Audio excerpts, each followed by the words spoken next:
Restbieselst du in Duschen? Ich weiß nicht, wo die Frage herkommt, aber ja. Du nicht? Doch. Aber auch wenn es nicht dein eigener ist. Ja, schon. Ja. Kannst du bitte aufhören, in mein Duschen zu pissen? Ungern.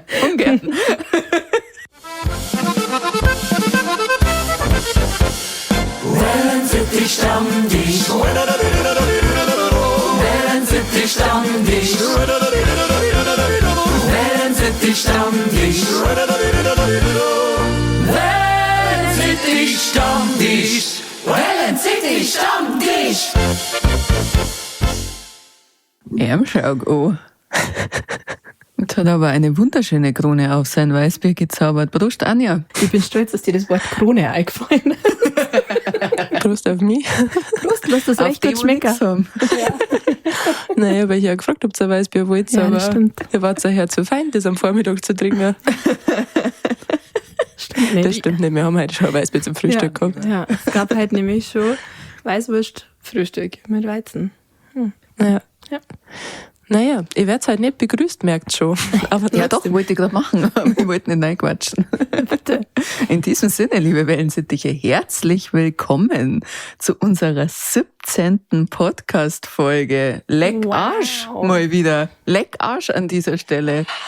Schön, dass ihr wieder dabei seid, dass ihr immer noch dabei seid und dass ihr neu dabei seid. Falls ihr neu dabei seid, fangt so vorne an. Okay, danke, dass wir darüber geredet haben. Brüder, wie geht's euch? Ich habe starke Schmerzen am ganzen Körper. Ich bin einfach mal über Nacht krank geworden. Ja. Ich glaube, die Wellensittiche haben gerade jetzt auch ein Geräusch aus meinem Körper gehört. Ja. Habt ihr das auch Ja, gehört? das war so ein innerliches Ja. Rülpsen quasi, Ja. so Luft aufsteigen. Ja, das war ein Hilfeschrei. Ja, ja.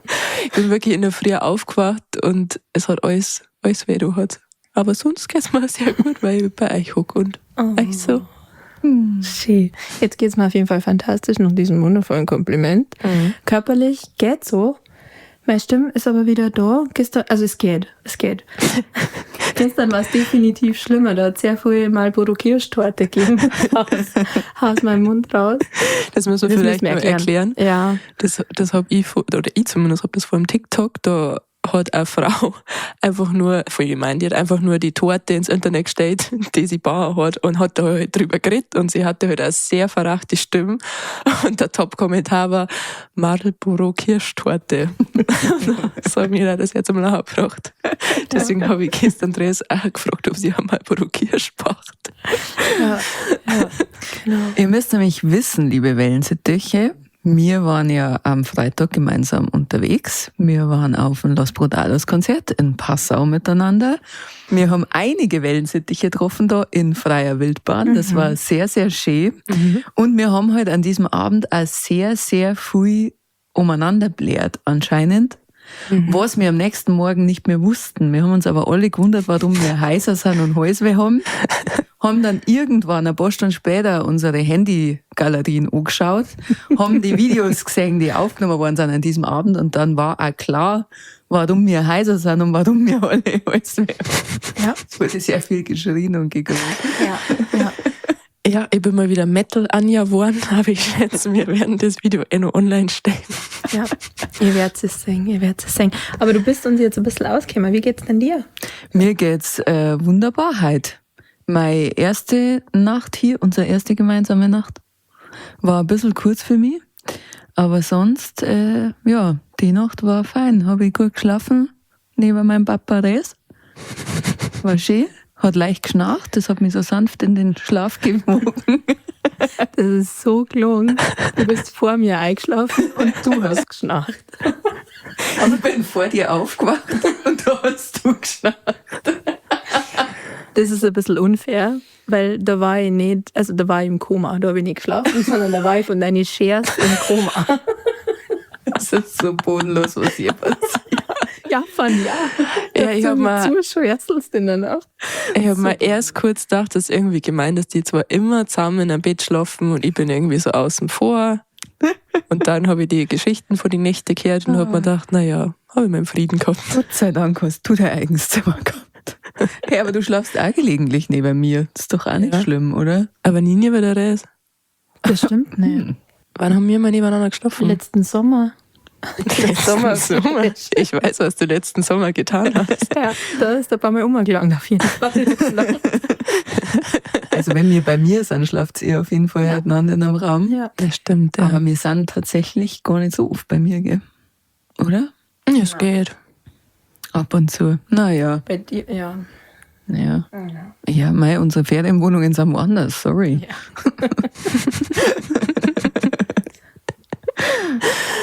Dabei bist ja du eigentlich die Großbäuerin von uns. Du bist ja hier mit Haus. Ich bin die mit Haus. Naja. Aber es ist ein kleines Haus, seid ehrlich. Ja, das stimmt. Du gehst lieber zum Pöbel, damit wir uns nicht so schlecht fühlen. Ja. Genau. Lasst es sie herab. Legt sie sich zu uns in die Legebatterie. Ja. Damit ich nicht extra putzen muss, weil wir gehen. Damit ich keine Arbeit habe, deswegen. Das ist auf jeden Fall eine sehr, sehr schlaue Taktik. So. Okay, genug Gelaber, liebe Wellensittiche. Wir wollen uns natürlich auch nochmal ganz herzlich bei euch bedanken für alle eure Nachrichten, für eure Kommentare, für eure Story-Reactions. Wie immer, wir lieben es, wenn ihr uns folgt, wenn ihr uns schreibt und wenn ihr einfach was von euch hören lasst, damit wir auch merken, dass ihr da seid und dass es euch gibt. Danke, dass ihr der Verena ihr Ego so extrem aufblasen habt, weil die hat nämlich gestern dann schon mal erwähnt, jetzt mal da meine Benachrichtigungen ausschalten für die Follower, für die Nein. Die Push-Meldungen. Sau nervig, jede Sekunden. Möchtet ihr folgen? Folgt ihr jetzt? Ja. Ja, okay. Also ihr habt der Verena ihr Profil angenommen, wir sind sehr, sehr stolz. Danke Wir freuen uns dafür. da sehr drüber. Und wer es noch nicht angenommen hat, Wellensittich_Vreni auf Insta. Sag's bloß. Wir sagen es nur. Ich sage bloß, also die Liste mit dem Wellensittich der Woche, die liegt bei mir. Ist in meiner Hand. Ich möchte aber auch kurz erwähnen, dass ich sehr frech gefunden habe, weil ich auf die Follower gegangen bin und da stand bei sehr viel Leuten nicht auffolgen da. Das heißt, ihr seid teilweise der Verena gefolgt, ohne mir zu folgen. Und ich finde das völlig in Ordnung. Das ist schon hardcore frech. Das ist schon alles gut. Aber folgt uns trotzdem gern alle drei. Also wir haben alle drei einen Instagram-Account und den Wellensittich-Account. Folgt uns gern alle drei. Mir ist am 4. wichtigsten, dass der Wellensittich Stammtisch-Follower kriegt Ja. und Verena. Ja, mir auch. Ich wollte gerade sagen. Das war jetzt hier mein Ding, da müsst ihr euch jetzt nicht mehr Ja, drauf okay, Entschuldigung. Na, bitte. Na, passt ja. Gut, die Gunst ja. Es schmeckt uns ja eh nicht. Ich will das gar nicht. Also danke, liebe Wellensittiche, auf jeden Fall auch für all die Shots, die wir am Freitag beim Los Brutalos Konzert saufen haben dürfen mit euch, die ihr uns einfach ungefragt gebracht habt, was ein sehr feiner Zug ist. Das war muss sehr man lieb. schon mal dazu sagen. Ja. Ja, Mir hat vor allem der Wellensittich am besten gefallen, der einfach mein Lieblingsschnaps gebracht hat. Danke dafür. Also einen meiner Top 3, der hat auf jeden Fall zugehört. Aber ich hab dann danach gefragt, dass der Vreni und Dres vertauscht hat. Im Gespräch. Ich habe gar nicht mit ihm geredet. Jetzt weiß ich auch nicht mehr, ob er sich bei mir einschleimen wollte, weil vielleicht hat er da auch was durcheinander gebracht. Aber ich nehme es trotzdem mal dankend an. aber es ist okay, dass er uns vertauscht hat. Kann man ja auch mal verwechseln. Ja. Passiert, mein Gott. Nein, es war auf jeden Fall sehr schön mit euch. Wir haben sehr, sehr nette Gespräche geführt und ihr habt uns auch während dem Konzert hier in Ruhe uns aufführen lassen, muss man auch mal anmerken. Und wir haben uns aufgeführt. Also ich habe mich aufgeführt. Ich habe mich auch Ich habe aufgehört. mich auch aufgeführt. Gut, ich habe zwischen noch nicht mal auf die Bühne müssen, das war ein bisschen nervig. Da habe ich mir am meisten aufgeführt, als du auf der Bühne bist. Das habe ich gar nicht so gesehen, weil da war so viel Nebel. Ich habe Echt, euch oder? nicht so gescheit gesehen. Schade. Also einmal habe ich euch auf jeden Fall sehr, sehr intensiv angesungen. Ja, einmal. Und du hast auf jeden Fall auf Me Died und gesagt, Ja. du hast nämlich das Publikum animiert zum Klatschen und du hast gesagt, es wird 8-mal klatscht. Nein, also, absolut nicht. Wir besoffen. Wir haben auch alle drei gedacht, dass wir gar nicht so besoffen waren. Dann haben wir am nächsten Tag die Videos gesehen. Ach so. Ich wollte überhaupt nicht, dass die 8-mal klatschen. Nee. Also, Ah, nein, stimmt. nein. Wo kommt der Achter her? Nein, der 8. ist richtig. Ja, sie haben 8-mal singen müssen. Okay. Und dann hast du auf Me Died und hast gesagt, ja, du kannst es ganz bestimmt. Ja, aber man muss auch dazu sagen, dass ich einfach an der Stelle immer wahllos ins Publikum teilt und das dann lustig war, weil es das du warst. Das ist frech. Ich hab gedacht, ich bin was Besonderes. Nein, ich hab's dann erst gesehen und dann habe ich mich selber gefreut über mich. Das war Schicksal. Ich sage auch immer, dass, ich sag's jetzt nicht, weil vielleicht sind ja noch morgen Wellensittiche dabei. Und zwar in Ingolstadt singen wir uns nochmal beim Los Podalos Konzert. Und da hört sie dann, was ich sage. Naja, So Kommst nämlich. vorbei? Hier wird nicht gespoilert. eben. Eben. Ja, ich fand auf alle Fälle nett, dass ich auch sehr viel Pfeffi gekriegt habe am Freitag. Doch. Also Wieso hast du Pfeffi gekriegt? Von wem? von alle. Echt? Ich habe sehr viel Pfeffi gesoffen an diesem Abend. Ja. Na War ja. richtig stolz. Also, Wenn du halt auch Reis hast, was möchtest du machen? ja, stimmt. Anscheinend, also entweder habe ich auf dem Maul gestunken oder Ja, sie wollten es dann ihnen ins Gesicht sagen. Oder Das mit dem Maul an. wollten mich leiden sehen. Oder mir hört einfach keiner zu, kann halt auch sein. Oh. Ich weiß das gar nicht mehr. Aber da haben sie auch sehr bemüht. Also ich habe auch Ficken gekriegt. Mhm. Das war gut. Ja, weil ich dir das bestellt habe. Nein, es hat habe auch von wem anders noch Ficken gekriegt. Ich finde es aber so traurig, wie viel Schnäpse ihr anscheinend ohne mich gekriegt habt. Aber wir haben ja schon rausgefunden, Ja. dass ich auch ohne euch noch einen gekriegt habe. Weil ihr dann noch gesagt habt, ja, der eine, der war ja so kreislig. Und dann ihr so, welcher, ne? Naja, Ja. Ja gut, wir waren jetzt auch nicht die ganze Zeit zusammengestanden zu dritt. das Nein, das stimmt, stimmt. ja. Ja, wir haben ein bisschen den Fehler gemacht, dass nach dem Konzert direkt im Anschluss in dieser Location war eine Single-Party und das haben wir nicht so ganz überrissen. Und eigentlich haben wir uns da einfach so ein rotes Bandel nehmen sollen, das wo heißt, ich bin hier nur zum Saufen, red mich nicht an. Weil das ist ja eigentlich, das hätte ich ja gern das ganze Leben lang über das Bandel. Man darf mich anreden, aber nur wenn man dann mit mir sauft und mich nicht beim Saufen stört oder davor abholt. Und wir haben uns dann auch schon gewundert, warum wir so angeräumt werden. Also ich möchte nur sagen, mir hat keiner angerufen.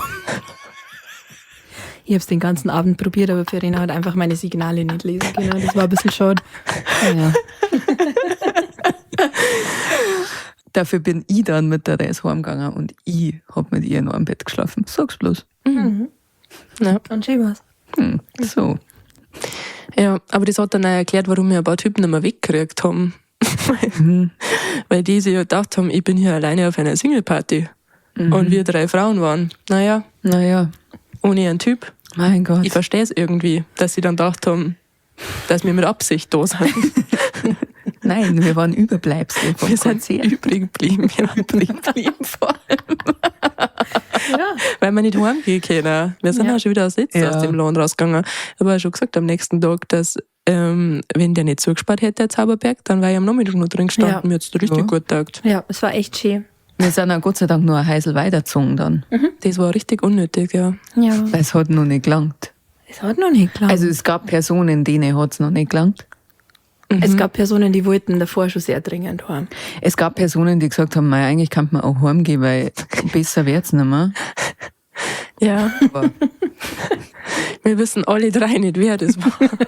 Und auch die Wellensittiche haben gar keine Ahnung, Nein, wer das gewesen sein kann Nein. und wer nicht heim wollte. nein, man weiß nicht. Naja, naja, Aber wenn wir nicht nur in die andere Location gegangen waren, dann haben wir nicht gesehen, wie die eine Frau auf dem Weg dorthin über eine Schulter drüber fällt. das habe ich schon wieder vergessen. Die hat so gottlos aufs Maul gelassen. Falls du, dass du das jemals hören, danke. Das war so Das war so schön. schön. das war ein krasser Stunt. Also ich glaube, sie hat sich nicht weh, aber sie ist so lustig gefallen. Ja. Über so ein Aufstehschulter, so ein Aufsteller. Ja, aber wer lässt da einen Aufsteller Für die Psuffner stehe. in der Nacht für die Psuffner stehen? Ja, sie hat auf jeden Fall Standing Ovation gekriegt von uns. Wir waren sehr beeindruckt von ihrer Performance. Auf Danke, jeden Fall. es war schön. Das war echt schön. Ja. Ja, ansonsten haben wir auch 2-mal Umbrella gehört in beide Locations. Ich habe das leider schon ewig nicht mehr gehört. Ja, aber wichtiger Song, finde ich. Ich merke gerade, wie meine Stimme immer schlimmer wird. Oh Gott, da ist wieder Marlboro Kirsch. Also, ja, Ihr dürft euch auch heute noch gerne ein Stück nehmen von der Marlboro Kirsch. Es tut mir total leid. Ansonsten kann man noch vom Abend, glaube ich, sagen, dass das Konzert schön war. Ja, voll. Mit der Vorband haben wir sehr viel Spaß gehabt, weil Ja. das waren 2 junge Kerle aus dem Raum Passau. 2 Newcomer-Rapper, die halt Los Brutalos unterstützen und gerade mitnehmen, an Cats Music und an Goldenen Snoozer. Ein sehr Premium-Name. Können wir euch ja einfach mal in die Shownotes verlinken. Könnt ihr mal eine hören? Ja, und das war sehr unterhaltsam. Ja. Weil die rappen quasi nur über Essen. Meine Eltern waren auch dabei und meine Mama hat dann irgendwann gesagt, da krieg ich ja Hunger. Ja, Voll um war Leberkäse, Weißwürst, Schweinsbraten Ja. gegangen. das war schön. Finde ich auch. Ja, und sonst, was sonst noch passiert? Wir haben auf jeden Fall während dem Los Brutalos Konzert noch gesehen, wie eine brutale Maschine auf der Bühne 2 Massen hintereinander geäxt hat in, Oh ja. keine Ahnung, ich will jetzt keine Sekundenanzahl geben, aber sehr, sehr wenig. Sehr, sehr schnell. Also das war ein Wettstreit quasi, wer schneller eine Masse ächzen kann. Und der Typ, der in der ersten Runde gewonnen hat, ist dann nur ein zweites Mal angetreten und er hat wieder gewonnen. Und also ich war noch nie so beeindruckt. Ich habe mit dem Verlierer nachher geredet, weil ich habe es ja leider nicht gesehen. Ja. Aber der Verlierer, mit dem habe ich kurz geredet und der hat gesagt, ja, er hat sich gedacht, er sei top in Form, dass er einen richtigen Zug drauf hat und dann hat er rübergeschaut und so, oh. So. Ja, Nicht. das war brutal. Ja, manche kennen das, die legen einfach so Zunge auf Zeiten und schütten. Das sagt man immer so, ich verstehe nicht. Also meint man da wirklich wortwörtlich die Zunge zur Seite oder einfach hinten aufmachen? Ja, man macht hinten auf quasi. Also da werden immer so brutal geschluckt. Ja, es Da läuft läuft er. nur noch. Aha. Ja, Kann ich nicht. naja. Naja, schade. Kennst auf jeden Fall jemanden, der es dabei bringen kann. Ja, also falls du unseren Podcast hörst, ich darf gerne ins Bootcamp gehen bei dir. Vielleicht kannst du mal einen VHS-Kurs anbieten. Ja, Ja, weil unser Traum ist ja eigentlich schon lang, dass Dres mal mit uns ins Bierzelt geht und Ja. zur Vogelwiese mir dann ihren Tisch hochheben. Ja. Weil das macht man so in unserem Teil von Bayern, wenn das Lied Vogelwiese gespielt wird von der Blasmusik. Und dann wäre quasi einer mit dem kompletten Biertisch aufgekommen und der äxt dann ein Bier und so viel Applaus wirst du in deinem Leben nie wieder kriegen, wenn du das schaffst in einem Bierzelt. macht man das im Steh oder kniet man da? Du stehst auf dem Tisch und wir heben den Tisch hoch. Und deswegen sieht ja jeder in diesem Bierzelt. Ich sage ja, eine größere Bühne kriegt man nicht mehr. Das ist mein Moment, ich werde so scheinen. Ja. Daher, rühre bitte gern, Ja, bitte. Masstyp. Bitte. Du musst Drehs ausbilden. Ja, ja, auf jeden Fall. Sehr gut. Ist die Masse voll oder so voll, wie es zu dem Zeitpunkt halt So gerade viel wie ist? es zurzeit so voll wie es zu dem Zeitpunkt ist, aber wenn du halt mit so einem Lack nur noch hochgehst, dann wird Nein. es keinen Applaus kriegen. Ja, Das okay. ist peinlich. Okay. Mhm. Ist schon besser, wenn es nur 3/4 voll ist. Ja, Okay. das ist voll. Ich kenne das anders. Ich bin ja sehr viel daheim und am Computer. Und ich kenne das aus der E-Sport-Szene, wenn du dir da live einen E-Sport-Wettkampf anschaust. Also wenn da jetzt jemand League of Legends oder Counter-Strike gegeneinander spielt, da wird auch das Publikum gefilmt. Und es gibt so Leute, wenn die gefilmt werden, dann stehen die auf, ziehen ihren Schuh aus, machen ihr Bier in den Schuh und dann trinkst du aus deinem Schuh. Und so viel Applaus wirst du auch nie wieder in deinem Leben kriegen, wie wenn du dein Bier aus dem Schuh trinkst. Habt ihr das schon mal gesehen? Gibt's das auch woanders oder ist das Das habe ich noch nie gesehen. Ich weiß noch nicht, ob ich es gut oder schlecht finde. ist fantastisch. Es ist wirklich fantastisch. Aber irgendwie finde ich den Gedanken so eklig, was aus dem Schuh zu trinken. Ja, es ist ja dein eigener. Ich möchte jetzt hier nicht weiter Fetische befeuern, aber ich glaube, aus meinen Schuhen hätte ich ungern was trinken. Also ich glaube, ich da richtig viel Geld kriegen, wenn ich die verkaufen darf. Weil so Stinger. Ja. Ja, habe ich echt ein Problem. Kasfiers-Schuhe. Also falls wer interessiert ist an Kasfiers-Schuhe, sagst Bescheid, was sollen das mit Menge Bargeld. Absolut nicht. Weißt du, wie oft schon Leute meine Schuhe kaufen wollten für sehr viel Geld? Weiß ich. Zufällig weiß ich das. Verena hat es schon oft probiert, aber sie darf einfach Ich habe schon nicht. geboten. Ja, wahrscheinlich. Wurscht, wie viel Geld ich biete. Sie zirkt nicht. Ja, jetzt ist einfach mal Farina mit Fake-Accounts. Ja, Ich denke ja. mal, es sind immer irgendwelche Creeps aus dem Internet, Nein. dann heißt es Brini. Ich schreibe mir auch selber auf eBay Kleinanzeigen, ob ich mir mal ein Foto schicken kann, wie meine Riesenviers in diesen Riesenschuhe drin sind. Das ist so schlimm. Da waren wir wieder beim Thema, sein Fetisch nicht an dem Ort ausleben, wo er hingehört. Ja, Wo er echt nicht so. hinkehrt. Ja, ich meine ja, sein Fetisch nicht an dem Ort ausleben. Ja, ich hab schon richtig gesagt, leck mir am Arsch. Was nicht? Ich wiederhole es jetzt nicht. Herz auf Okay, zum passt. Streiten. Ihr wisst, was Wir streiten halt schon viel, das stimmt. Ja. Und Ja. ich weiß nicht, da fühle ich mich wie ein Scheidungskind, wenn ihr streitet. Bist ja, wenn wir streiten. Ja. Ja. Bitte bleibt Aber- zusammen. Wir bleiben ja zusammen. Wir haben dir schon mal, Wir haben Hasssex. ja, Ich will hier keinen Fetisch befeuern. Wir haben Hasssex. Na super. Gut gemacht. wir haben dir schon mal gesagt, dass das ein Vorspiel ist. Das Ding ist halt egal, was man tut als Frau, man befeuert irgendeinen Fetisch. Ja, das das ist ja das Schlimme. Also es ist ja wurscht. Ja. Hier, die einen Weißbierfetisch haben, schaut jetzt genau hin. Der ist für euch leider. Ich hab's Geld weggeschluckt hab. Jetzt hätte ich gerne rübsen, aber es war bodenlos, glaube ich. Das hätte hat's mir mich sehr richtig wünschen. Hast du einen? Ja, jetzt traue ich mich nicht mehr, jetzt ist er schüchtern. Ach so. Schade. Naja. Hätten gern gehört. Ja. Was haben wir denn sonst noch gemacht an dem Wochenende? Wir haben noch einen Elternausflug gehabt. Grüße an die Eltern. Unsere Eltern waren dabei, von der Reyes und von mir. Sind wir Eis essen gegangen. Das war sehr schön. Wir haben leider nicht alle Spaghetti-Eis gegessen, also die Tradition ist nicht weitergeführt worden. Ja, Na. stimmt. Nur du, oder? Nur ich? Aber ich glaube, es war auch nicht der letzte Eisbecher in dem Jahr hoffentlich. Meinst nicht? Oh, Gott sei Dank. Voll. Hallo? Gott sei Dank. Ja. Therese hat auch gesagt, dass sie eine sehr starke Meinung zu Eis hat. Ja, Hobby. Aber davon hören wir später gleich noch. Ich weiß immer noch nicht, was die starke Meinung ist. Oh, jetzt kannst du weiter.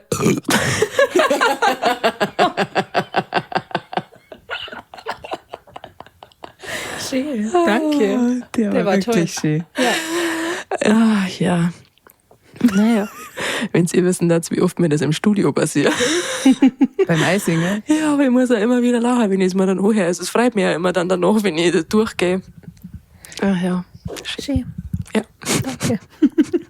Danke. gern. Naja, du bist ja noch nicht bei mir ins Bootcamp gegangen, dass du endlich rübsen lernst, schon eigentlich. Na. Aber anscheinend ist das nicht so wichtig. Aber das ist ähnlich wie mit dir mit dem Feierzeug. Meinst du nicht, dass mir schon mal 17.000 Mal Leute erklärt hätten, wie man rülpst, Ja, stimmt schon. wie ich Luft runterschlucken soll? Mhm. Es passiert nichts. Es gibt ja auch diese Sprite Challenge, wo man eine Flasche Sprite komplett exen muss. Ja. Nie davon gehört. Nee, echt Echt? nicht.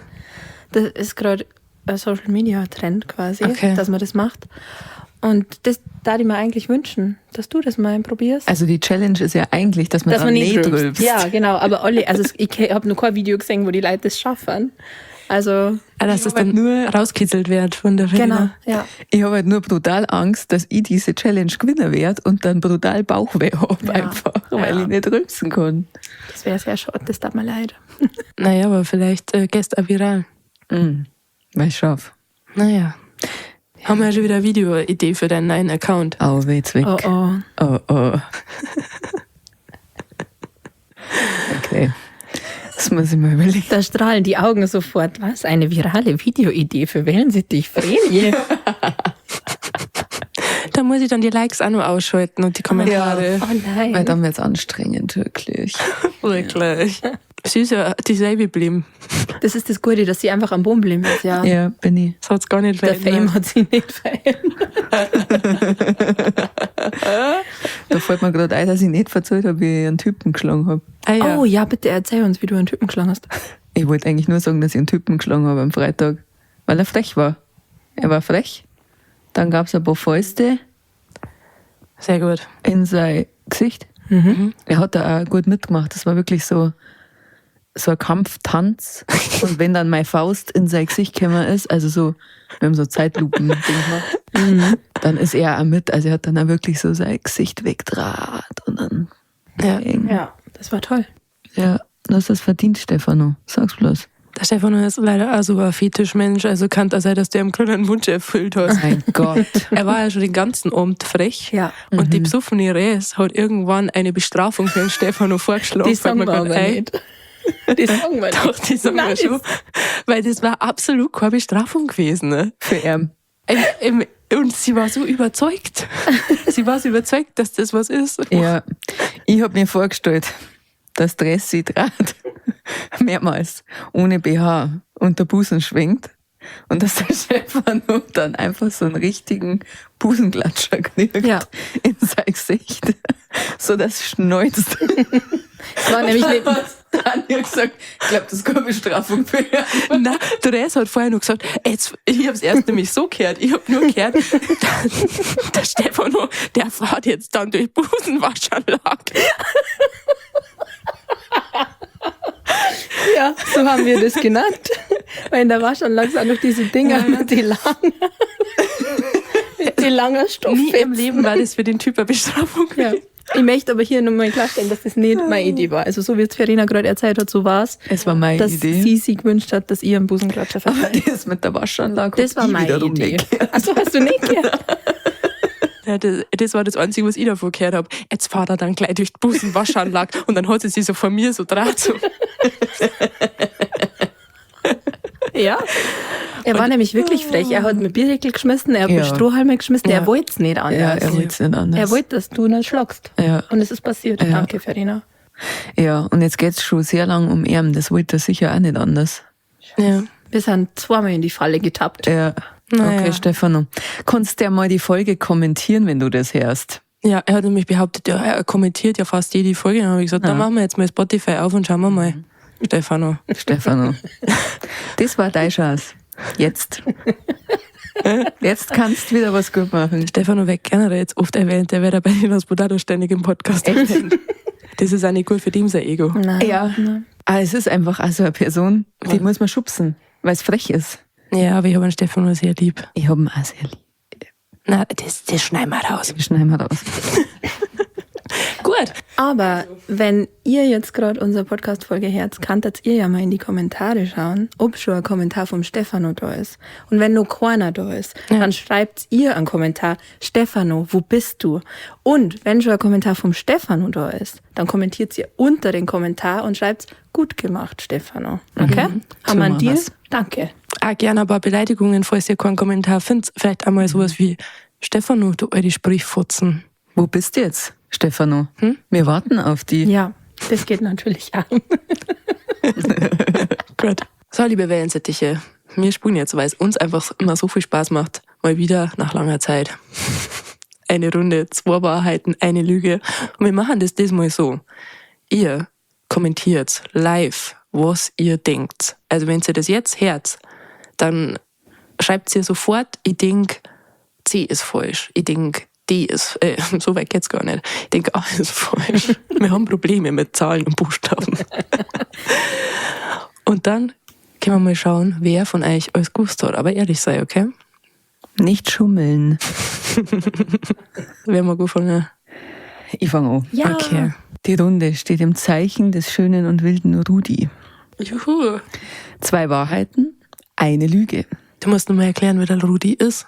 Tatsächlich. Ich dachte, alle hören diesen Podcast von Anfang an und wissen, wer der schöne und wilde Rudi ist. Das stimmt, schämt euch, wenn es nicht so ist. Sofort zur Folge 1, ich rast doch komplett aus.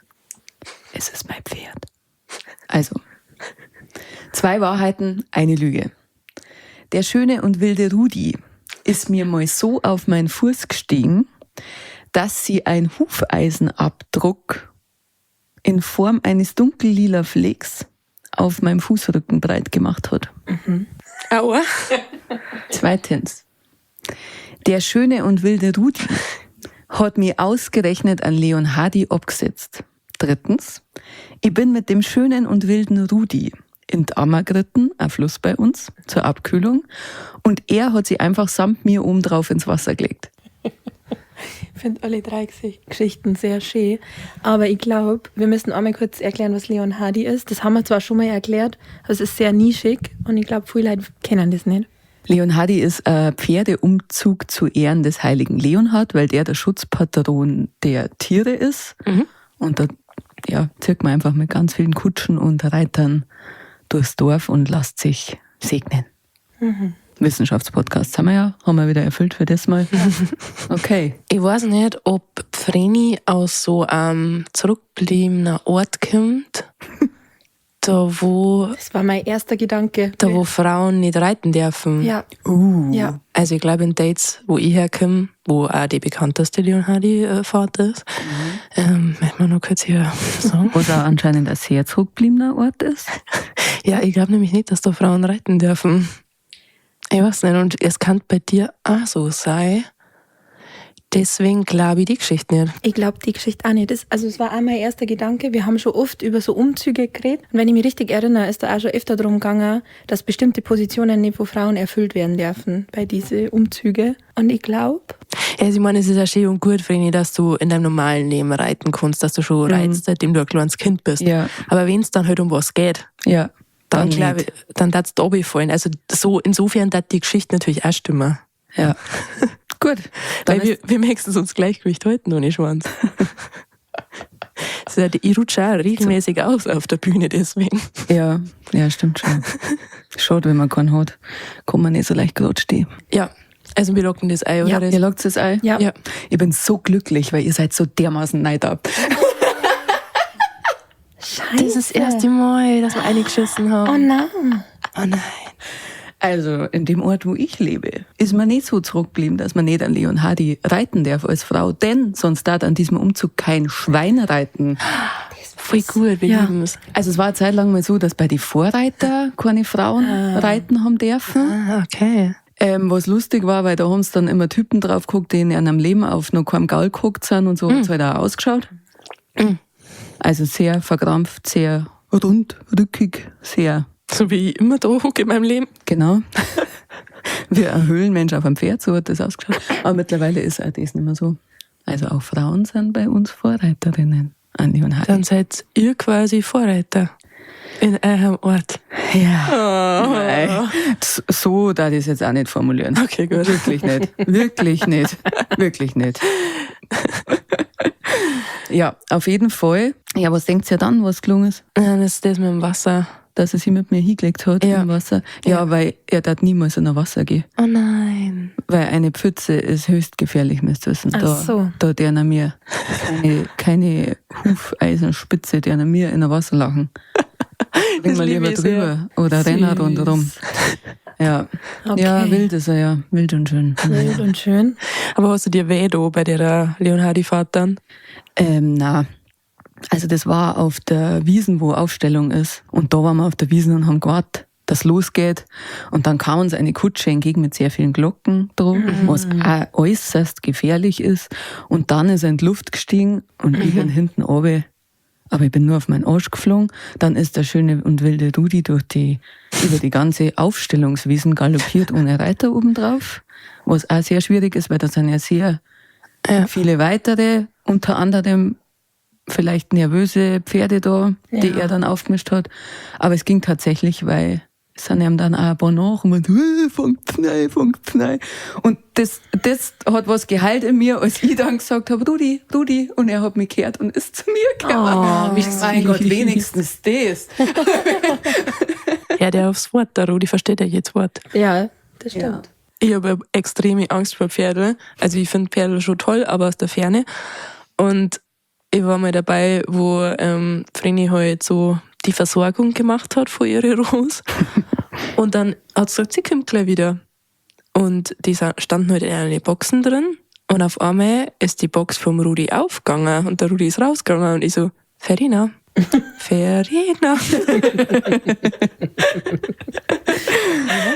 Weil er ist nicht nur wild und schön, er ist auch sehr groß. Ja, das stimmt. Naja, ich hab's überlebt. Er hat da nichts zu. Nein, hat er nicht auch. Wir sind auch gut miteinander. Ja. Es ist ja das Witzige, weil er ist wie so ein Elefant im Porzellanladen. Also er steigt mir auch ständig auf die Füße. Er tut mir ständig weh. Er rammt mir ständig seinen Schädel irgendwo rein. Also er ist so ein richtig unpackter Hund auch. Aber im Herzen ist der total lieb. Weil der schmust zum Beispiel die ganze Zeit. Mein anderes Pferd möchte nicht gestreichelt werden. So geh weg. Der Rudi ist ja immer der am Zaun steht und sich von alle Leute, die vorbeigehen, streicheln lässt und auch von Kindern und so. Ja. Ja, nein, was möchtest du machen? Naja, nächste Runde, 2 Wahrheiten, eine Lüge. Wer macht weiter? Res? Meine Geschichten stehen auch unter einem Motto, und zwar ist das Motto Ohnmacht. Seid bereit? Gut. Ich beschreibe euch 3 Szenarien. Ihr sagt mir, welche 2 wirklich passiert sind und welches nicht. Szenario Nummer 1. Ich bin mit meinem Auto in die Uni-Tiefgarage gefahren. Ich war schon ein bisschen spät dran. Habe noch schnell meinen absolut stylischen Rucksack aus dem Kofferraum holen wollen.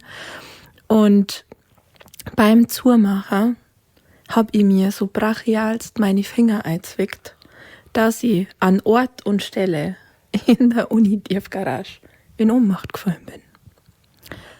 Szenario Nummer 2.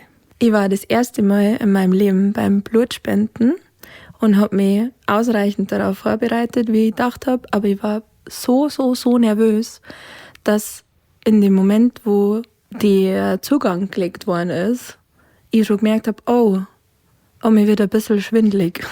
Und dann dieses Gefühl von dem warmen Schlauch, durch den mein Blut gerade fließt, der Schlauch ist so auf meinem Unterarm gelegen, das war alles ein bisschen viel für mich. Und dann hat es mich leider umgehauen vor alle Leute. Entschuldige mich bei alle Leute, die ungern medizinische Sachen hören. Ja, es tut mir leid. Es tut mir leid. Schnell weiter.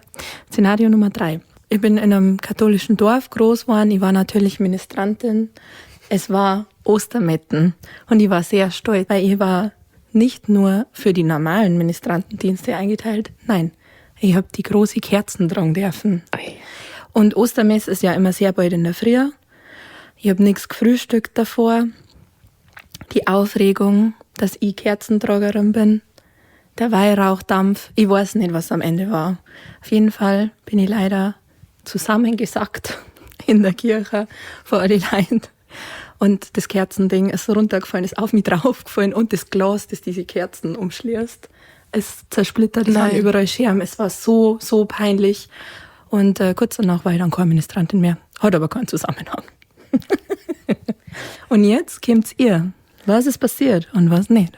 Okay, wir haben einmal Blutspenden, wir haben Ministrant und wir haben Fingereizwecker. Was denkst du, Vreni? Mein erster Impuls ist, dass die Ministrantengeschichte ausgedacht ist. Weil es so ausgeschmückt worden ist? Ja. Und also bei dem im Blutspenden bin ich mir ziemlich sicher, dass das passiert ist. Da bin ich mir unsicher. Echt? Ja. Weil für ein Blutspenden ist sowas, wo halt viele Leute ohnmächtig werden. Ach so. Und deswegen kann es auch so, das glauben sie bestimmt. Das mit dem Finger einzwicken, das finde ich irgendwie auch so random, das glaube ich stimmt. Das glaube ich auch, dass das stimmt. Aber stimmt jetzt nicht, Ministranten. Aber hätte uns das nicht schon mal verzeiht, dass sie an der Ostermitten umfällt und dann auch noch die Scherben überall, das ist ein bisschen too much. Das ist ein bisschen zu lustig, das stimmt allerdings. Ich glaub dir das nicht, mit den Ministranten. Aber ich bin mir sau unsicher, weil ich möchte eigentlich das mit dem Blutspenden sagen, weil sie geht ja auch die ganze Zeit zum Blutspenden. Ja. Wenn sie da einmal umhaut, dann hast du eigentlich da freiwillig keinen Bock drauf. Aber du hast schon recht, dass uns das nicht erzählt mit der Kerzen, dass die an uns zersprungen ist. Bin mir unsicher, aber ich schließe mit dir an. Ja? Oh, jetzt habe ich Angst. Okay, wir locken es ein. Ja? Okay. Also, ich war Ministrantin und ich habe auch in der Ostermette ministriert. Und ich war auch beim Blutspenden. Und mir hat es auch beim Blutspenden umgehauen. Ich war aber auch in der Tiefgarage und mich hat es auch in der Tiefgarage umgehauen. Das mit der Ostermetten und der Kerzen ist so nicht passiert. Sehr Sehr gut. Gute Arbeit. Sehr gut. Sehr gut, Vreni. Hat's gut gemacht. Na dann, Anja. Was hast du für uns? Ich möchte nur kurz wissen, wer dir geholfen hat in der Tiefgarage dann. War da jemand oder bist du einfach wieder aufgewacht? Nein, der Lou war dabei. Okay, gut. Liebe Grüße an der Stelle an Lou. Servus. Servus. Danke. Danke, dass du mir geholfen hast. Okay, gut. Also ich hätte theoretisch auch Ohnmachtsrunden, aber ich weiß nicht, ob es dann zu viel ist für die Wellensittiche, die wie ich da ein bisschen zart beseitigt sind. Deswegen darf ich euch auch andere Runden verzeihen, ich habe mehrere. Ich darf euch die Tierbegegnungen verzeihen. Ja. Wir lieben Tierbegegnungen. Ist so. Gut. Erstens, ein Elefant hat mich mal abgeschleckt. Abgeschleckt. Zweitens, ein Seehund wollte mich mal verprügeln. Ja. Drittens, ein Känguru hat mich mal festgehalten. Was ist die Lüge? Das ist halt alles nicht unwahrscheinlich. Ich weiß, dass sie auf jeden Fall schon Elefanten und Seehunde begegnet ist. Känguru kann auch sein. Ja. Der Elefant hat die abgeschleckt. Als Känguru hat die festgehalten und Ja. der Seehund, Der wollte mich verprügeln. Das stimmt, glaube ich. das stimmt. Und ich verstehe es. Der wollte da seine Flossen Es war rumhauen. so klar, dass das kommt. Wir verstehen. Ich bin auf seiner Seite. Gut, der Rest hat ja auch einen Elefant versteht, dass er die abschlägt. Warum? Weil ich mir ein Knoblauchöl einreiben wollte Ja, letztens. das haben wir gestern drüber geredet, dass wenn Anja sie jetzt mit Knoblauchöl einreiben darf, weil wir in der Pizzeria waren, kurz zur Hintergrundgeschichte. Man muss vielleicht auch noch dazu sagen, dass ich extrem Knackweh hatte und der Resi ihre Mama gut massieren kann und sie gemeint hat, wir können ja so ungefähr nach Olivenöl oder so fragen. Dann habe ich gesagt, ich kann mich mit Knoblauchöl einreiben. Ja. Genau. Und da halt dann Dres in der Nacht plötzlich, wenn sie Schlaf wandelt, in mein Bett gekommen und dann wie so eine Kur an einem Salzstor einfach die ganze Zeit an meinem Knack schlägt. Ja, Genau. ja. Ich möchte zu meiner Verteidigung sagen, erstens ist Knoblauchöl geil und zweitens, da die an jeder Person schleckert, die mit Knoblauchöl eingerührt. Oh, Reda. Da gibt's Typen, die stehen vor deiner Tür mit Knoblauchöl eingerieben. Ja. Das soll ich nicht so laut sagen an deiner Stelle. Naja, vielleicht ist ja das, was sie will. Also, Ach so, na gut. Ja, okay. ja. Okay. Okay. Also das mit der Roben stimmt. Wir müssen stimmt. nur noch über einen Elefant und das Känguru. Elefant und Känguru. Känguru hat sich festgehalten. Ja, das kann schon mal. Aber weißt du, wie riesig ein Känguru ist? Ein Känguru hätte ja auch eine reingehauen. Aber weißt du, wie riesig ein Elefant ist, wenn der an dir schlägt? Ja, aber ich glaube, mich zu erinnern, dass sie erzählt hat, dass sie schon mal Elefanten gefordert hat. Und da kann es schon mal passieren, dass er denkt, oh, dieser Arm. Verstehst? Ja, dann stimmt das. Sie mich zufällig mit Knoblauch eingerührt. Mit Erdnussöl. Ja. Dann stimmt das Känguru nicht, meinst du? Ja, ich glaube nicht. Das hätte es uns auch erzählt, weil, liebe Wellensittiche, ihr wisst es ja, wir machen einen Australien-Urlaub. Ja, stimmt. Und ich habe schon erwähnt, dass ich große Angst vor Kängurus habe, weil ich denke, dass uns die zusammenschlagen. Und dann hättest du bestimmt gesagt, aha, Moment. Ja. Jetzt fällt es dir selber auf. Jetzt fällt es mir selber auf. Sind diese kleinen Kängurus? Dann auch Kängurus, ja. Aha, vielleicht hat so ein kleines Känguru festgehalten. Die Wallabies, man. Ja. Ja, aber was stimmt jetzt nicht? Der Elefant oder das Känguru? Oder freut sie sich schon die ganze Zeit, Nein, weil nein. wir den Seehund schon ausgeschlossen Nein. haben? Das ist so bodenlos, dass ihr davon ausgeht, dass wir ein Tier schlagen wollt. Aber wo hat sie Elefanten gefordert? Ja, in Wo wollt mir ein Seehund schlagen? Naja, das ist nicht unwahrscheinlich. An der Nordsee. Das passiert einmal. Auf noch beim Spazierengehen. Nein, ich rede euch nicht drei. Okay, legen wir uns fest, Reda, was machen Ja, das Känguru stimmt nicht, sag ich. Aber ich vertraue dir, du hast Nein. anscheinend halt einen guten Riecher. Ja, sie haben Oh. einen guten Riecher heute, stimmt. Du hast... wir? Schnauze. Keiner hat die gerade gefragt. Ich glaube, ihr wart das in einem Seehundkostüm.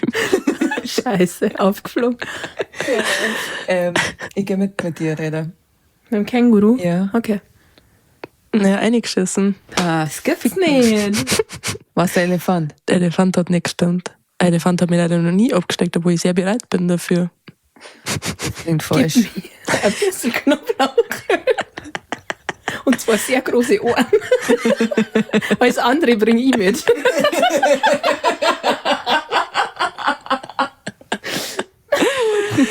Ja, Nein. Scheiße. ja, tut mir leid für euch. Ja, Okay. uns tut's auch leid. Ja. Ich hätte gedacht, dass man das mit dem Seehund am wenigsten glauben kann. Ja, aber deswegen haben wir es Nein. geglaubt. Also, Nein. was ist die Geschichte dahinter? Ich war in Neuseeland auf der Südinsel, da ist ja sehr kalt. Und da bin ich in Eiswasser geschwommen, bei so einer Tour. Und da schwimmst du quasi in so einer Bucht rein, wo Seehunde in freier Natur leben. Und die können sich quasi dafür entscheiden, ob sie jetzt mit dir ins Wasser gehen, weil sie könnten auch einfach außerhalb von dieser Bucht schwimmen und auf ihrem Stor bleiben. Okay. Also es ist jetzt nicht, was ist. Die Vorstellung, dass da so Touristengruppen hingeleitet werden zu die aggressivsten Seehunden in Neuseeland und die schlagen sie einfach mit den Touris. Ja, Entschuldigung. Na, der Seehund hat mich ja nicht geschlagen. Na, schon. Ja, wir haben natürlich vorher eine Einweisung gekriegt, auf was man halt achten muss. Und das in Männchen halt meiner Reis beruhigt dich. Wenn Männchen halt Dinge, es ist jetzt ein Kampf. Wie soll ich mich beruhigen? Ja. Also ich möchte jetzt kurz nochmal davor dazu sagen, dass es wirklich eine der Top 3 coolsten Erfahrungen in meinem Leben war, generell. Vor einem Seehund geschlagen zu werden. Na, mit Seehunden zu schwimmen, weil die sind alle ins Wasser gekupft und die waren richtig so, anscheinend, ich bin noch nie mit Delfinen geschwommen, also in freier Natur, aber anscheinend ist es so, dass Delfine... Aber im Schwimmbad oder was? Nein, auch nicht im Schwimmbad. Aber ich stelle es mir halt so vor, dass wenn Delfine halt in so einem Becken sind, dann können sie ja nicht weg. Ja. Aber im Meer können sie ja weg. Ja. Und wenn du die nicht unterhältst, hat's geheißen, wenn du nichts machst, dann schwimmen die halt weiter. Dann finden die halt sau uninteressant. Okay. Da ist denen einer Bierampe dann auf Rot. Und bei den Seehunden war es sofort auf grün. Also die Seehunde wollten uns quasi unterhalten. Die sind dann immer ganz schnell an dir vorbei und haben so Drehungen gemacht. Und Ach, cool. die waren einfach mega verspult und voll interessiert und lieb. Aber Bis zu dem Zeitpunkt, wo du seine Mutter beleidigt hast. anscheinend habe ich von einem die Mutter beleidigt, wo ich es mir ein bisschen weiter weggetrieben hat, wo wir so allein waren. Ja. Und ich wollte irgendwie kurz mein Dauerbrünner so hier richten, hab kurz meinen Kopf aus dem Wasser kommen. Und wenn so Männchen bereit sind für einen Kampf, dann hängen die ihren Kopf aus dem Wasser. Und da hat sie geheißen, da soll man sich dann ganz schnell entfernen. Also wir waren uns halt so gegenüber und ich habe mir gedacht, oh. Ich entferne mich. Ja, also er hätte Bock gehabt, mir aufs Maul zu haben. Glaube ich, hatte nicht da, aber ich bin ja auch weg. Ich habe ja das dann, ich habe das befolgt, was mir geraten wurde. Okay. Also es gab gar nicht wirklich eine Schlägerei. Es gab ein Nein, Stand-off. ich habe nur gesagt, er wollte mich verprügeln. Ja. Okay. Also es waren halt die Vorzeichen dafür, Ja, verstehe. dass ich mich halt jetzt verpissen soll, weil ich sonst eine kassiere. Okay, verstehe. Ja, das zu dem. Und das Känguru? Und das Känguru war tatsächlich ein Wallaby. Also ja wahrscheinlich wieder jemand, der gemeint, die sagen keine richtigen Kängurus. Die sagen Kängurus einfach nur in Chlor. Und die leben auf Magnetic Island in Australien. Und du kannst die fuhren, also halt. Manche kennen es vom Wildpark Poing bei München. Kann man auch so Rehe fuhren mit so Pellets. Und die, weiß ich nicht mehr, was die gekriegt haben, irgendwelche Kernel halt, hat man da halt auch kaufen können. Dann hast du die halt fuhren können. Das war ein freier Wildbahn, also war jetzt nicht irgendein Tierpark oder so. Aber die haben halt schon gewusst, da kämen ein paar blöde Touris und fuhren uns. Ja. Und das war halt mega lieb, weil da waren natürlich auch Babys, also so kleinere. Und die haben dann ganz vorsichtig aus deiner Hand gefressen. Aber es waren halt auch da, die halt schon länger auf diesem Erdenball sind und schon gewusst haben, wie es läuft.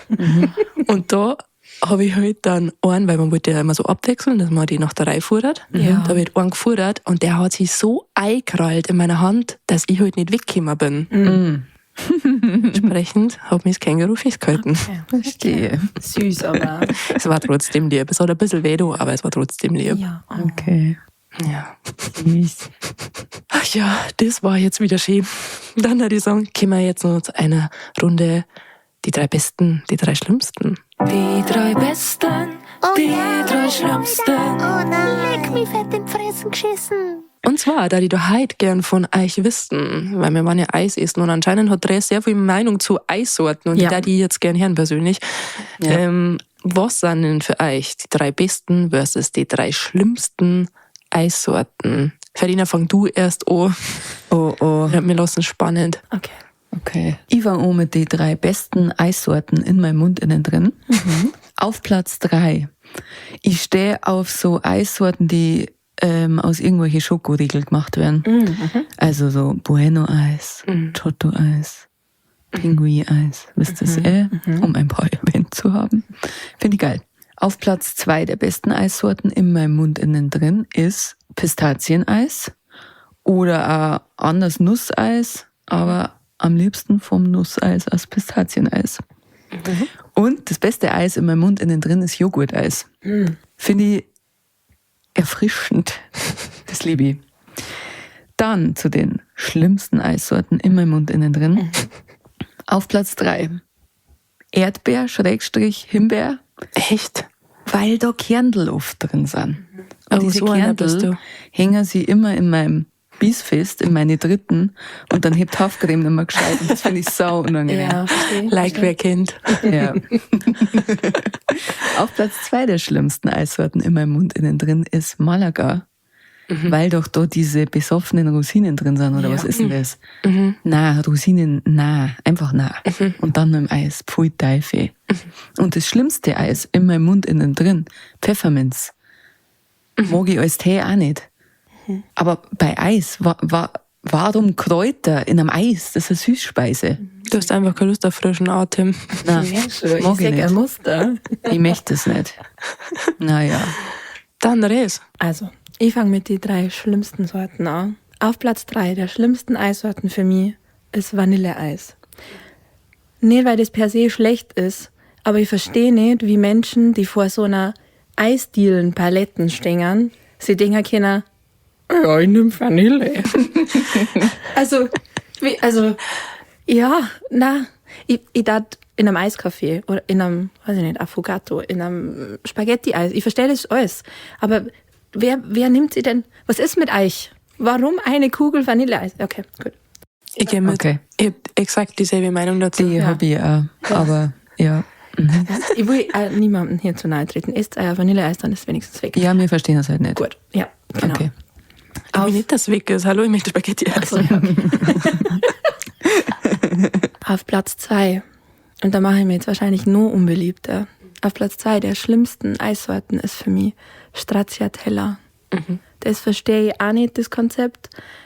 Das ist ja auch nur Sahneeis und dann diese riesigen Zartbitter-Schokoladestücke da drin. Damit macht mir einfach überhaupt keine Freude. Ich hatte gestern, als wir unseren Elternnachmittag haben, einen Nussbecher und da war eine Kugel Stracciatella-Eis drin. Und das war eine persönliche Beleidigung für mich. Bei mir war ein Stracciatella im Erdbeerbecher, wollte ich auch nicht unbedingt. Ah, Das schau verstehe ich an. nicht. Hat anscheinend weggekehrt, weil es keiner will. Ja, und ich check's, dass keiner will. Ich finde, Stracciatella es geht. kann für mich völlig weg. Kann für mich raus, kann für mich gestrichen werden. Ich mag's schon manchmal. Und auf Platz 1 der schlimmsten Eissorten ist für mich tatsächlich Erdbeer. Und zwar nicht, weil ich Erdbeeren nicht mag. Ganz im Gegenteil, ich liebe Erdbeeren, frische Erdbeeren. Ja. Aber ich hasse künstlichen Erdbeergeschmack. Und ich finde, in Eisdielen hat man super Seiten ein richtig gutes Erdbeereis. Ich hab, weiß ich nicht, vielleicht 3-mal maximal ein gutes Erdbeereis gegessen. Und sonst schmeckt es immer saukünstlich und damit kannst du mir komplett gehen. Okay, wir gingen. Danke. So, gehen wir jetzt zu was Schönes. Gehen wir zu die besten Eissorten. Das werde ich alles widerlich finden. In meinem Mund innen drin. Ich denke auch, könnte das auf der 8 oder sowas. Ja, wahrscheinlich. Halt vielleicht jetzt einfach mal Bei ganz Schirlikum. kurz euer Mund, dann erzähle ich es euch. Ungern. Also, auf Platz 3 der besten Eisen, die ich je gegessen habe, ist schwarzer Sesam. Habt ihr das schon mal probiert? Nein, Ja. nicht. Das ist so, so gut. Generell liebe ich schwarzen Sesam, also auf Salat oder auf asiatische Gerichte, auf meine Ramen oder so. Mag ich sehr gern. Und schwarzes Sesameis ist eine absolute 10 von 10. Kann ich jedem empfehlen. Schmeckt so ein bisschen süßlich, nussig, sehr, sehr gut. Auf Platz 2 der besten Eissorten der Welt ist Chocomenta. Pfefferminz mit Schokostücken. Ich hab's doch gewusst. Ich hab's Du bist gewusst. widerlich. Das ist nicht widerlich, das ist einfach nur geil. Ihr habt einfach keine Ahnung, das schmeckt Ja. sehr gut, das mögen wir. In diesem Haus ehren wir das Pfefferminzeis. Ja gut, dass wir jetzt fahren. Verena möchte schon wieder heim übrigens. Aus Also wir- Gründen, ihr merkt es selber. Sie hat jetzt in mein Duschen bieselt, das ist alles erledigt, sie kann jetzt Hab's heim. Revier markiert. Und jetzt gibt's Pfefferminz-Eis. Ich traue mich Also jetzt nicht mehr zu duschen. Und auf Platz 1, mein absolutes Lieblingseis, ist Zimt. Das gibt's super Seiten, Gott sei Dank. aber das ist so, so gut. Ich liebe Zimteis.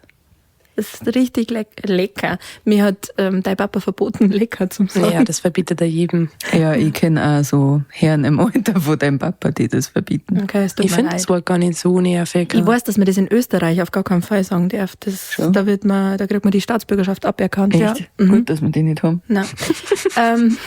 Genau, Zimteis ist auf Platz 1. Es gibt natürlich auch noch sehr viele andere leckere Eissorten. Ich bin einem Nusseis niemals abgeneigt. Snickers-Eis sehr weit vorn. Ja. Es gibt auch Mozart-Kugeleis, das finde ich auch sehr ich lecker. hab's doch gewusst. Ja, jetzt gibt wieder der Marzipan, mein Gott. Ich war mir so sicher, dass was mit Pfefferminz kommt Ja. Ja. und dass irgendwie Mozartkugel oder so kommt. Ich habe tatsächlich überlegt, ob ich Mozart-Kugeln kaufe, dass welche da sind, wenn ihr kommt. Aber ich habe mich dann zurückgehalten. Danke. Naja. Voll geil. Okay, dann erzähl du deine. Ja. Ja, ich bin ja Eisliebhaberin, das bedeutet, dass ich mich auch nicht entscheiden habe können Ja, für verstehe. die 3 besten. Verstehe. Also, Habe ich mich auch hart da. sau schwierig. Kann mich ja jetzt nicht entscheiden, wenn ich es nehme.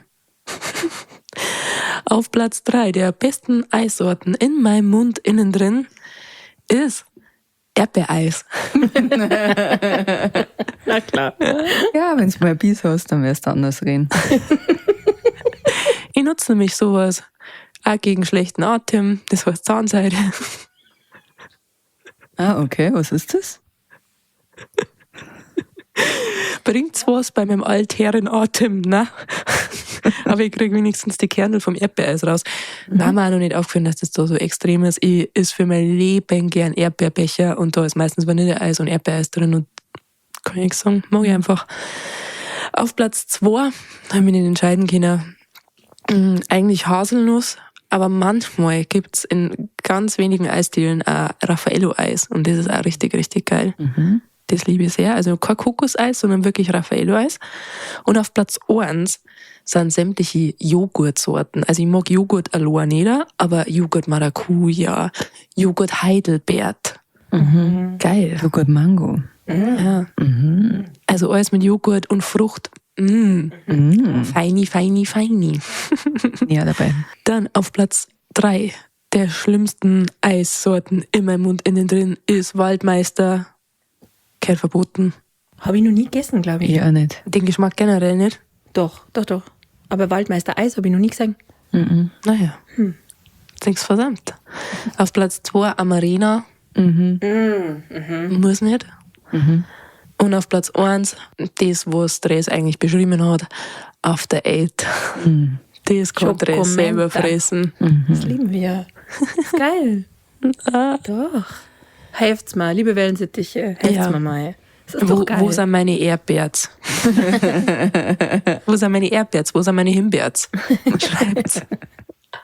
Und wo sind die ekelhaften Menschen, die so Sachen fressen wie After 8 Eis?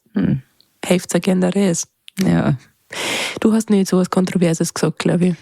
Außer, dass du kein Erdbeereis nicht magst, aber... Das mit den Rosinen, glaube ich. Ja, Malaga. Dass man Malaga nicht mag. Ja, mir hat letztes Mal auch einer geschrieben, auf einen Kaiserschmarrnbeutel, das ich gepostet habe, da fehlen die Rosinen, wo ich mir gedacht habe, ja Alter. Bruder, was meinst du, wie ich mir das bestellt habe? Da fällt überhaupt nichts. Außer der Watschenbaum um. Okay. Das war sehr schön. Ui. Meine Lieben, wir kommen jetzt noch ganz schnell zum Wellensittich der Woche. Piep, piep, piep. Ach, leg mir doch an meiner Kloake. Liebe Wellensittiche, es ist soweit. Wir sind beim Wellensittich der Woche. Auf diesen Moment habt ihr alle gewartet, weil ihr alle aufgeregt seid. Wer ist der Wellensittich der Woche? Bin's ich? Ist mein Nachbar? Ist wer ganz wer anders? Scheiße, schon wieder nicht. Was soll ich noch da? Ich sag euch, was ihr noch da kennt. Unser Wellensittich der Woche ist der Florian. Warum? Jetzt denkt sie der Florian, bin's ich oder ist der andere Florian? Na Florian, wir meinen schon die. Wir meinen den Florian, der unsere neuen Folgen immer nachts beim LKW-Fahren hört.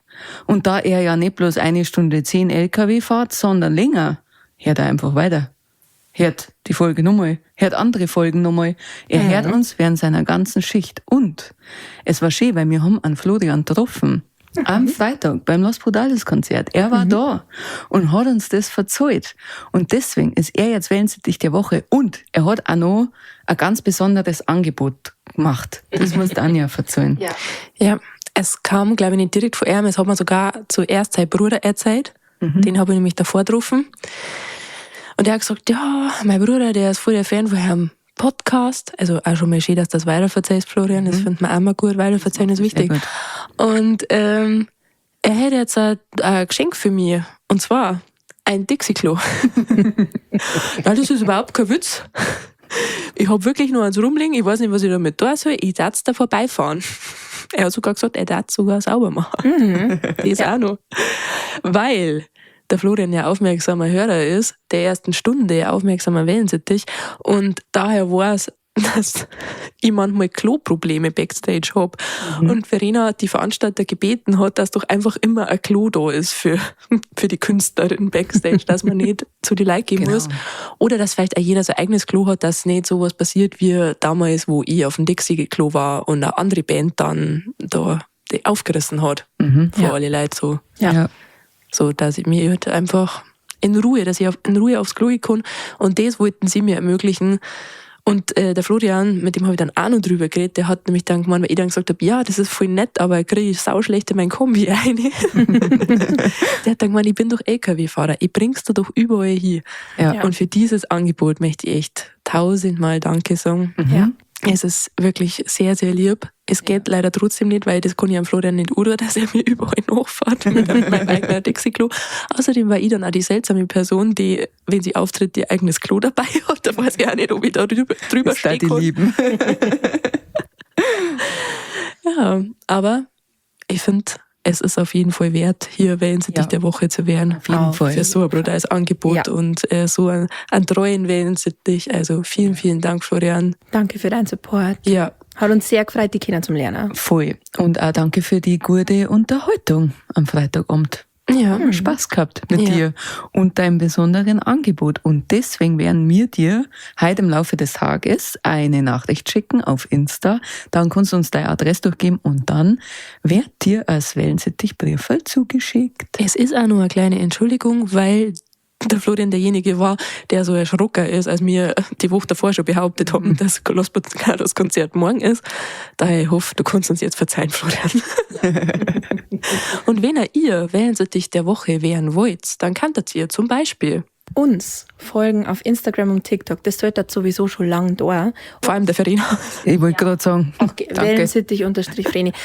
Aber eigentlich heißt man überall Wellensittich Stammtisch. Schreibt uns gern Kommentare, schreibt uns Privatnachricht, teilt unsere Reels in eurer Story, erzählt eurer Oma, dass wir einen brutal guten Podcast haben. Schaut auch gern unsere YouTube-Videos oder kommentiert auf der Streaming-Plattform eurer Wahl. Da könnt ihr uns auch sehr, sehr gerne eine 5-Sterne-Bewertung da lassen. Das hat uns gefreut, das hat uns sehr gut schmecken. Vielen Dank. Unbedingt. Es war doch wieder wunderschön mit euch. Wir küssen doch eure Schnäbel. Und dann hören wir uns nächsten Donnerstag wieder. In euren Ohren, innen drin. Servus. Putzt Für euch. es. Servus. Wellensittich Stammtisch. Am jeden Donnerstag.